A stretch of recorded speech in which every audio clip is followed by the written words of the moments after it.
Hello नमस्कार, स्वागत आहे तुमचं माझ्या यूट्यूब चॅनलमध्ये. तर आज आपण बनवणार आहोत तुरीच्या डाळीचं फिक्कं वरण. तर तुरीच्या डाळीचं फिक्कं वरण बनवण्यासाठी मी आधी 1 वाटी तुरीची डाळ घेतली, त्याला 2 ते 3 पाण्याने धुवून कुकरमध्ये टाकले. त्यानंतर 1 मोठा टोमॅटो पाणी टाकून कुकरला 3 ते 4 शिट्ट्या करून डाळ शिजवून घेतली.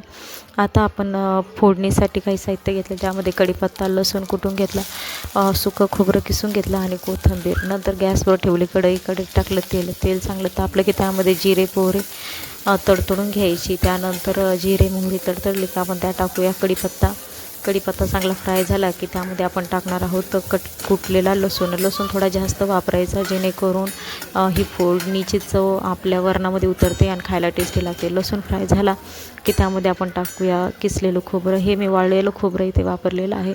खोबरं थोडंसं लालसर झालं की त्यामध्ये आपण टाकूया हळद आणि थोडीशी कोथिंबीर. इकडून तिकडून मिक्स करून घ्यायचं आणि त्यानंतर आपली शिजलेली डाळ या फोडणीमध्ये आपण टाकायची आहे आणि व्यवस्थित मिक्स करून घ्यायचं आहे.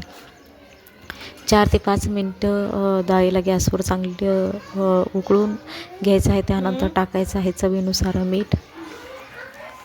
आता आपल्या डाळीला उकळी यायला लागलेली आहे, तुम्ही बघू शकता.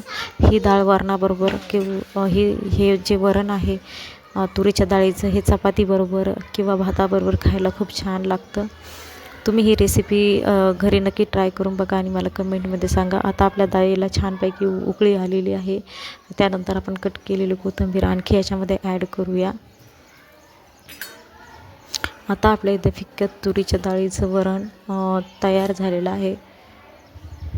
तुम्हाला जर माझे व्हिडिओ आवडत असेल तर माझ्या व्हिडिओला लाईक करा, शेअर करा आणि सबस्क्राईब करायला विसरू नका. ह्या फोडणीच्या डाळीबरोबर तुम्ही जिरा राईससुद्धा बनवू शकता. जिरा राईस पण खूप छान लागतो. डाळीला खूप छान उकळी आलेली आहे. डाळ तयार आहे. धन्यवाद.